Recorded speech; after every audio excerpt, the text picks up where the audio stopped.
कहानी नंबर 97। माँ बाप का उपकार। रवि अमेरिका से अपनी माँ को फोन करता है। हेलो माँ, मैं रवि बोल रहा हूँ। कैसी हो माँ? माँ ने कहा, मैं ठीक हूँ बेटे। ये बताओ तुम और बहू दोनों कैसे हो?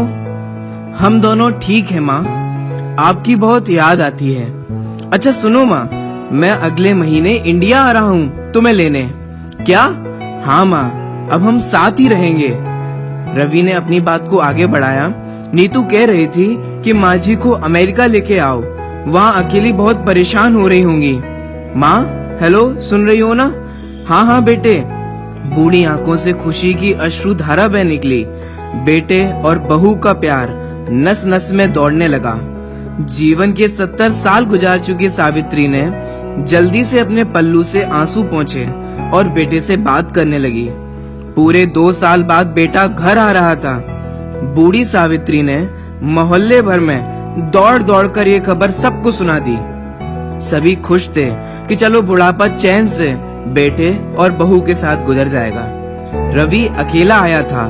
उसने कहा, माँ हमें जल्दी ही वापस जाना है, इसलिए जो भी रुपया पैसा किसी से लेना है वो लेकर रख लो, और तब तक मैं किसी प्रॉपर्टी डीलर से मकान की बात करता हूँ। माँ ने पूछा, मकान? हाँ माँ, अब ये मकान बेचना पड़ेगा, वरना कौन इसकी देखभाल करेगा? हम सब तो अब अमेरिका में ही रहेंगे। बूढ़ी आंखों ने मकान के कोने कोने को ऐसे निहारा जैसे किसी अबोध बच्चे को सहला रही हो।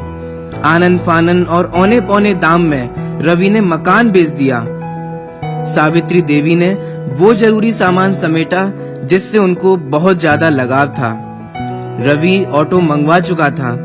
एयरपोर्ट पहुंचकर रवि ने कहा, माँ तुम यहाँ बैठो, मैं अंदर जाकर सामान की जांच और बोर्डिंग और वीजा का काम निपटा लेता हूँ।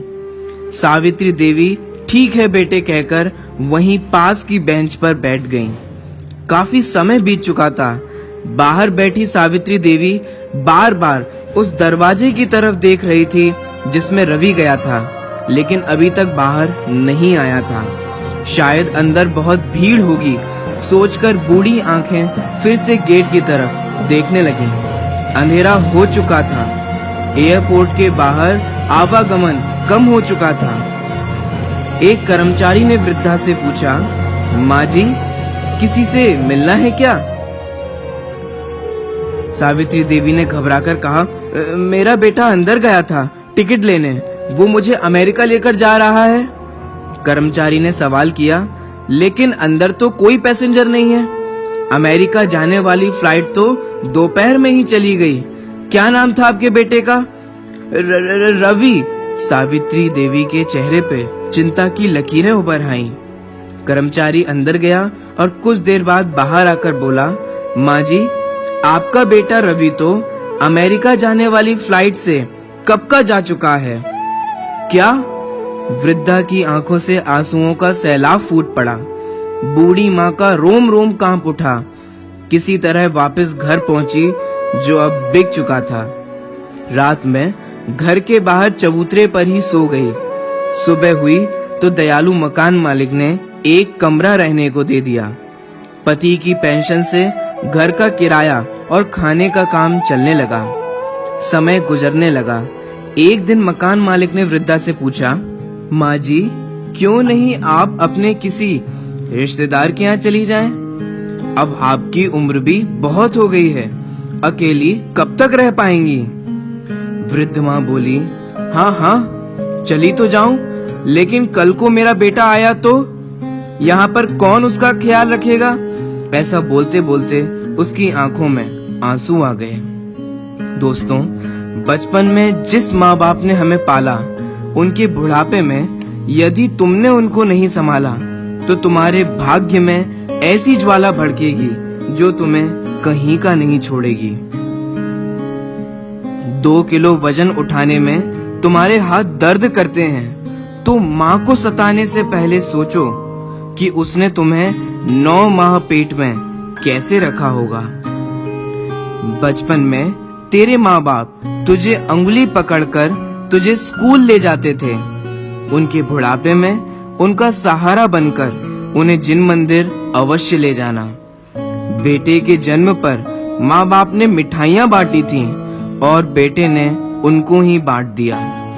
बेटे कबूतर को दाना डालने और गाय को भोजन देने जा सकते हैं, परंतु अपने माँ बाप को भोजन कराने में तकलीफ होती है। जिस बेटे को माँ बाप ने बोलना सिखाया, उन्हीं माँ बाप को उनके बुढ़ापे में बेटे चुप रहने के लिए कहते हैं। अगर तुम चाहते हो कि तुम्हारे बेटे बुढ़ापे में तुम्हारी सेवा करें, तो तुम अपने माँ बाप की सेवा करके उनके सामने आदर्श प्रस्तुत करो। जो बाहर के लोगों से हंस हंस कर बात करता है और अपने माँ बाप से बात नहीं करता, तो समझ लेना चाहिए कि तुम्हारी दुर्गति निश्चित है। 25-30 वर्षों तक माता पिता के पास रहने वाला और उनका स्नेह पाने वाला पत्नी के आते ही 1 वर्ष में अलग होकर माँ बाप को भूल जाता है और कहता है, my wife is my life. दोस्तों, सच कहता हूँ, इस कहानी को रिकॉर्डिंग करते वक्त मेरी आंखों में भी आंसू आ गए। इसलिए मेरा आपसे हाथ जोड़कर यह निवेदन है कि माँ बाप का दिल कभी कभी कभी मत दुखाना। ये वीडियो को आप अपने दोस्तों के साथ, परिवारजनों के साथ, अन्य रिश्तेदारों के साथ जरूर शेयर करें। धन्यवाद आपका, जो आपने अपना कीमती समय निकालकर यह वीडियो देखा। आखिर माँ तो माँ ही होती है।